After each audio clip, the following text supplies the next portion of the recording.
Muy buenas tardes amigos de Unipanamericana. Mi nombre es Ronald Ramos, soy estudiante de Ingeniería de Sistemas de séptimo semestre. Hoy vamos a hablar un poco acerca de los sistemas distribuidos.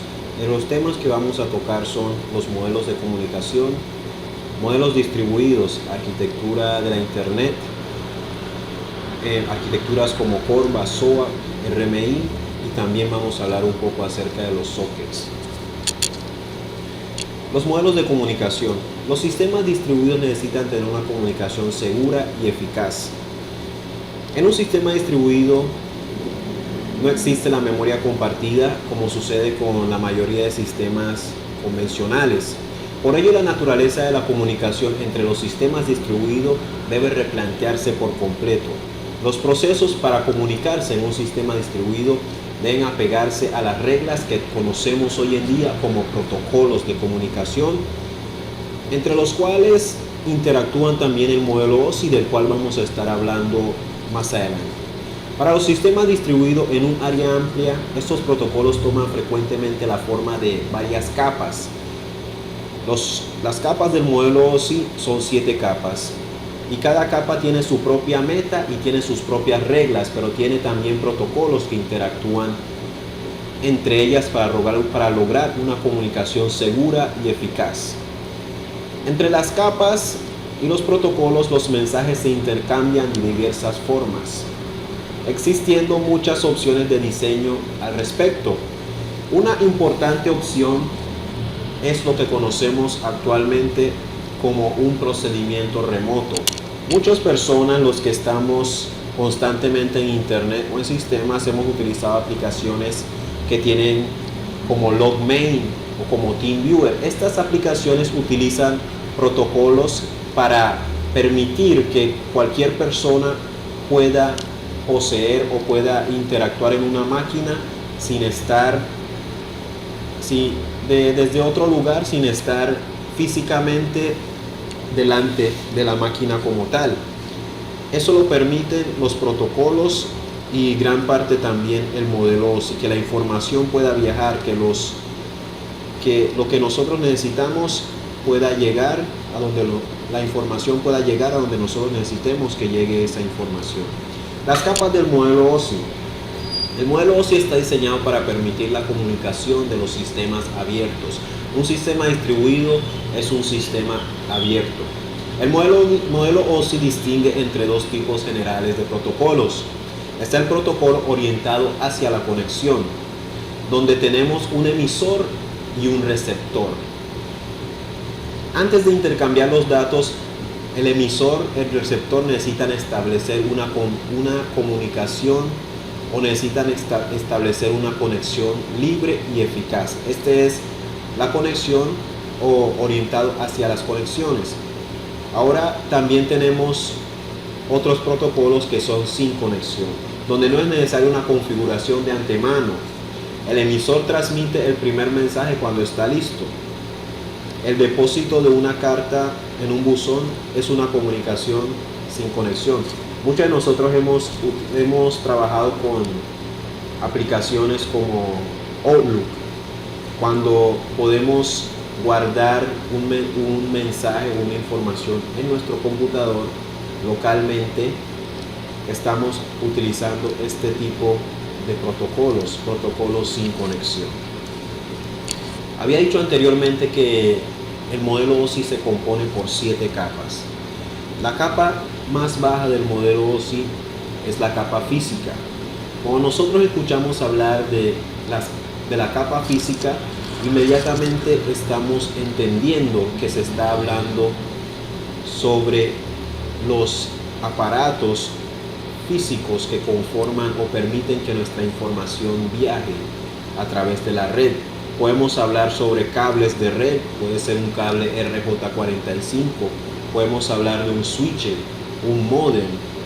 Esto lo conforma nuestra capa física.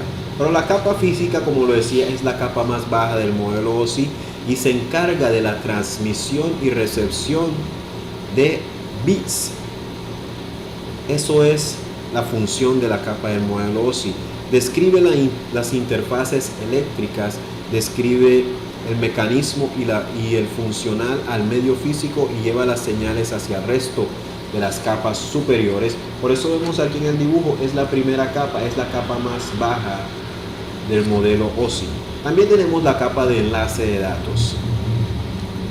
Esa capa, su principal función es la transferencia sin errores de la información.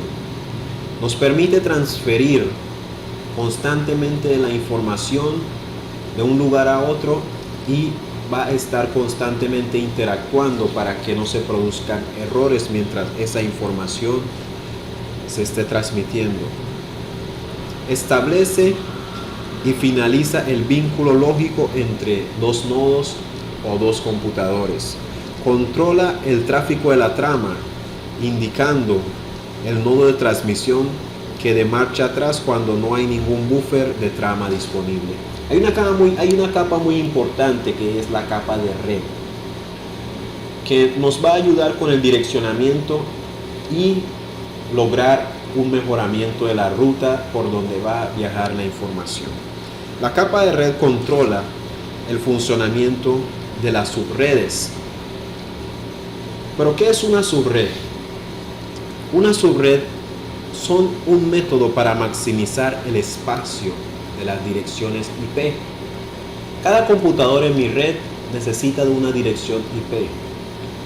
La dirección IP viene siendo como su identificación dentro de mi red y dentro de la red. Podemos estar hablando también de la red más grande del mundo de Internet. Cada computador necesita su dirección IP, que será como su identidad dentro de la red.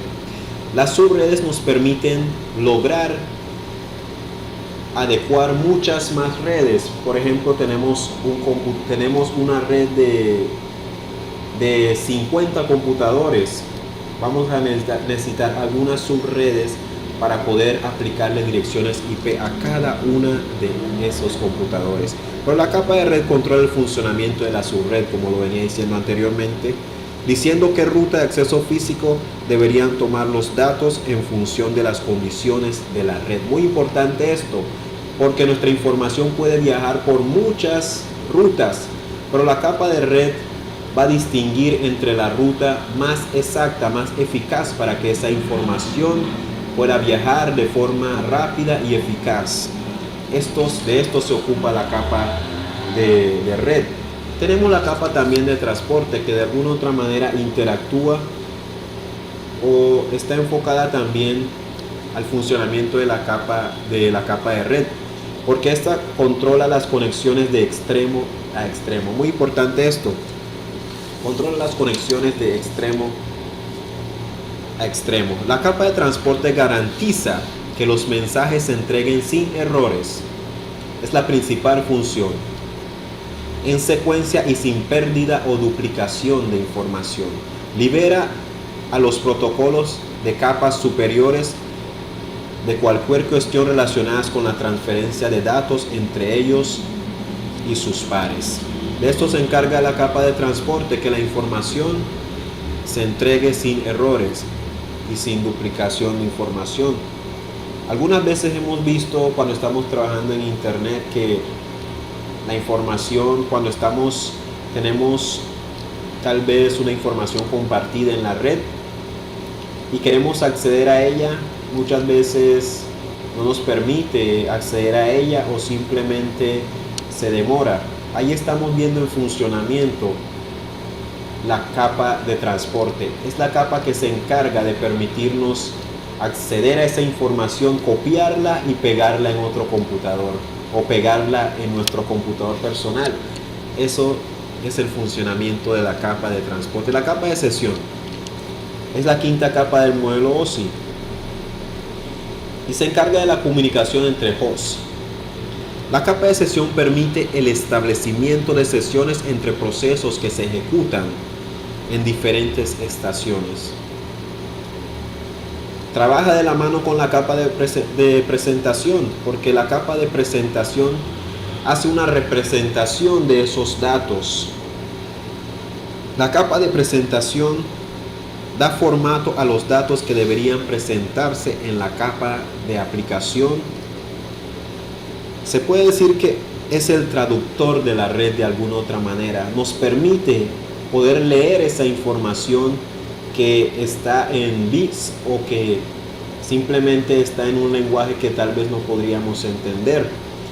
Muchas veces nosotros conocemos las direcciones de alguna página de internet, un ejemplo, google.com, pero esa información se ha transformado para permitir que nosotros pudiéramos leer esa información, pero esa información se vería representada también en números. Podría ser un número de una dirección IP 192.168.1.12 podría ser, pero para permitirnos que podamos recordar, identificar esa información, tenemos la capa de presentación que junto a los protocolos que interactúan en ella nos permite poder ver esa información de una forma diferente. Tenemos por último la capa de aplicación. La capa de aplicación permite que los procesos de red y aplicaciones interactúen entre sí.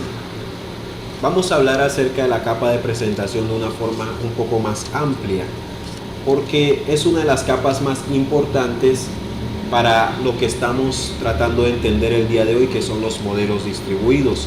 La capa de aplicación. Los protocolos de aplicación de TCP/IP especifican el formato y la formación de control necesarias para muchas funciones de comunicación de Internet. Vamos a comenzar a hablar acerca de cada uno de los protocolos que nos servirán para conocer cómo funcionan los sistemas distribuidos. El protocolo DNS. El protocolo DNS se conoce como sistemas de nombres de dominios y es una tecnología basada en una base de datos que sirve para resolver nombres en las redes, es decir, para conocer las direcciones IP de la máquina donde está alojada el dominio al que queremos acceder. Muchos de nosotros hemos utilizado algunas aplicaciones o algunos servicios como GoDaddy o cualquier página web que venda dominios. Ellos tienen unos DNS, pero también tienen unos servidores donde se aloja esa información de nuestras páginas web que nosotros construimos a diario. Esos servidores o esos computadores donde se aloja esa información tienen una dirección IP que los identifica en la red global que es la Internet. Los DNS nos permiten identificar o traducir esa información de forma que nosotros podamos conocerla o recordarla fácilmente, como les venía diciendo anteriormente. Esa es la función principal de los DNS y nos sirve mucho para los sistemas distribuidos, porque un sistema distribuido se basa también en varios computadores conectados en una red que comparten los mismos servicios, y vamos a necesitar asignarle a cada uno de esos computadores, sería bueno, una IP fija, y de alguna otra manera vamos a necesitar traducir esas IP en un formato que pueda ser mucho más fácil de leer para nosotros, y para eso vamos a utilizar el protocolo DNS. El protocolo Telnet. Telnet es un protocolo de Internet estándar que permite conectar terminales y aplicaciones en Internet. Presten mucha atención en esto. Telnet nos permite conectar terminales y aplicaciones en Internet. Había dicho anteriormente que aplicaciones como TeamViewer o LogMain nos ayudan a poder controlar una máquina que no podríamos tener acceso físicamente porque no estamos frente de esa máquina. Telnet es un protocolo que nos permite esa función, nos permite controlar programas, aplicaciones que no tenemos físicamente cerca de nosotros. El protocolo Telnet proporciona reglas básicas que permiten vincular a un cliente con un intérprete de comandos. Nosotros vamos a ejecutar un comando y ese comando se ejecutará en el computador que nosotros queremos controlar o que estamos controlando remotamente. Ese es el protocolo Telnet. Sirve mucho para los sistemas distribuidos, ya que de alguna u otra manera necesitaremos controlar algunas de nuestras máquinas que están incluidas en nuestro sistema distribuido, y no siempre vamos a estar ahí frente de esa máquina para poder acceder a ella. Tenemos también el protocolo simple de transferencia de correos, SMT. Este protocolo transfiere mensajes, archivos, adjuntos de correos electrónicos. Muchos de nosotros hemos utilizado alguna vez Outlook. Cuando estamos configurando Outlook, nos aparece un mensaje o nos aparece este protocolo diciendo que tenemos que configurarlo, porque este protocolo nos va a ayudar a que esos mensajes se puedan enviar y puedan llegar a las direcciones de correo que nosotros queremos que lleguen. Tenemos un protocolo muy importante que es el DHCP, que significa Protocolo de Configuración de Dinámica de Host. Se utiliza para asignar una dirección IP y dirección de máscara de subred o de gateway y de servidores DNS a un host. El protocolo DHCP sirve principalmente para distribuir direcciones IP en una red. Muchos de nosotros hemos visto alguna vez que se ha presentado un conflicto de direcciones IP cuando permitimos que las IP se habiliten o se asignen automáticamente. El protocolo DHCP nos ayuda a controlar o asignar esas direcciones IP de una forma fácil y segura. Esa es su principal función. El protocolo BOOTP o BOOTP. Este protocolo es un precursor del protocolo DHCP. Es un protocolo de red que se utiliza para obtener información de la dirección IP durante el arranque. Es muy importante porque nuestras máquinas muchas veces vamos a tener complicaciones para ingresar a ellas, pero nosotros podemos conocer la información IP o la máscara de subred de nuestra máquina con este protocolo, el protocolo Bootstrap, que nos permite acceder a esa información desde el arranque, desde que el computador se inicia o antes. Es muy importante este protocolo y conocer su función. El protocolo HTTP, creo que es un protocolo que muchos conocemos y es un protocolo muy importante. Este protocolo transfiere archivos que conforman las páginas web de la World Wide Web o de Internet. Es muy importante porque este protocolo nos brinda la seguridad de que estamos accediendo a una página web confiable. HTTP lo utilizamos todos los días cuando ingresamos a nuestros navegadores, ya sea Mozilla, Google Chrome o Internet Explorer.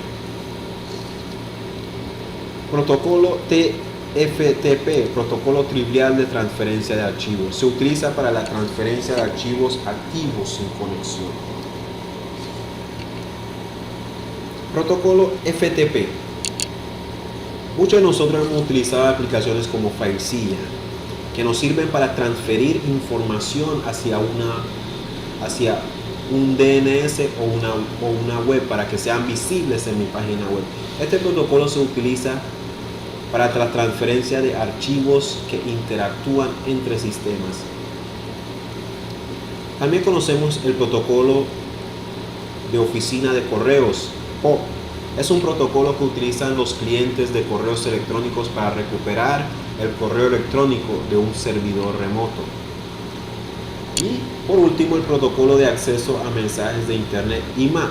Este protocolo es el que se utiliza para la recuperación de correos, electrónicos. Lo hemos utilizado muchas veces en aplicaciones como Outlook o otras aplicaciones de gestión de correos de Internet. Es un protocolo muy importante porque nos permite poder... Arquitectura y estructura de Internet. La estructura actual de Internet está jerarquizado en varios niveles. Esos niveles se conocen como Tier 1, Tier 2 y Tier 3. Los Tier 1 son las redes de los grandes operadores globales que tienen tendidos de fibra óptica por al menos 2 continentes. Los Tier 2 Son operadores de ámbito más regionales que pueden alcanzar todos los puntos de internet y que necesitan conectarse a una red Tier 1 para ello. Pero tenemos algunos ejemplos de los Tier 1. Podemos encontrarlos, los conocemos, son redes globales que tienen muchas interconexiones como AT&T o Intelligent o Verizon, son algunas de esas redes. Algunos ejemplos de las redes Tier 2 podríamos encontrarlas como Cleveland Wireless o British Cell Phone. Son algunos como de esos ejemplos. Las redes Tier 3 son las que más se conocen. Pertenecen a los operadores que dan servicios de conexión a internet como Movistar, Comcel o Claro, pues localmente aquí en Colombia. Son los conocidos como ISP, Internet Service Provider, o proveedores de acceso a internet. En otras palabras, las redes o la arquitectura de internet está estructurado en 3 niveles específicos, y esos 3 niveles específicos se ayudan mutuamente para conformar una gran red global en el mundo entero. El modelo cliente-servidor es el modelo más conocido o más utilizado que se conoce actualmente para los sistemas distribuidos.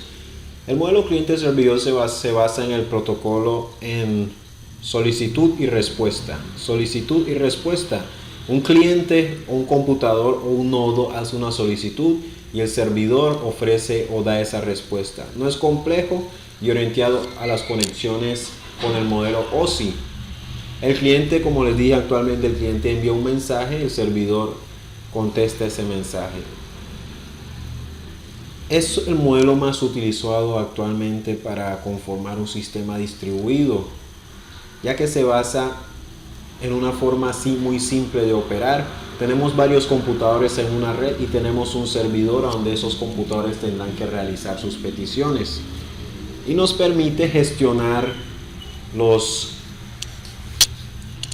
todo lo que tenemos en la red, los recursos, para poder tener una red más fortalecida. Bueno, tenemos varias arquitecturas muy importantes que se utilizan para gestionar los sistemas distribuidos. Entre esas encontramos la que conocemos como CORBA.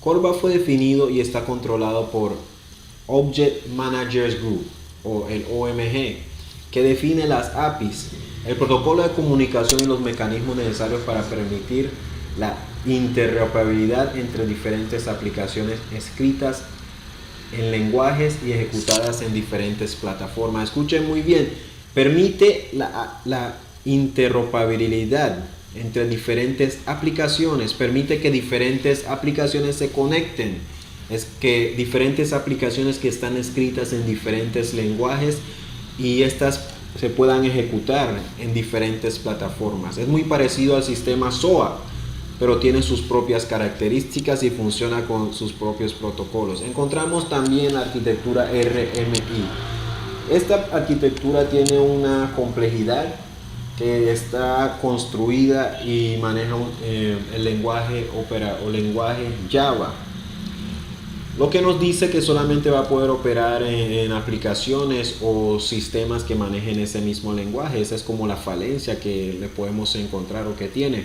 Forma parte del entorno estándar de ejecución de Java y proporciona un mecanismo simple para la comunicación de servicios en aplicaciones distribuidas, pero basadas exclusivamente en Java. Si se requiere comunicación entre otras tecnologías, si requerimos comunicación entre otras tecnologías, vamos a tener que utilizar SOAP o CORBA. SOAP es un protocolo estándar que se define como dos objetos en diferentes procesos. Esta puede comunicarse por medio de intercambio de datos XML. Se comunica o permite que las aplicaciones se comuniquen por medio de intercambio de datos en el formato XML. Sirve mucho para la comunicación en sistemas orientados a la web, ya que funciona, como lo he mencionado actualmente, con XML. Los PDU son sistemas de datos que contienen los datos del usuario principal. En el caso de la capa de aplicación que la hemos mencionado actualmente, el PDU define el nivel inmediatamente inferior. PDU de control, que sirve para gobernar el comportamiento complejo de los protocolos en sus funciones de establecimiento y unión de la conexión. Bueno, muchas gracias por haber prestado atención a mi exposición. Recuerden que mi nombre es Ronald Ramos, estudiante de Ingeniería de Sistemas. Muchas gracias.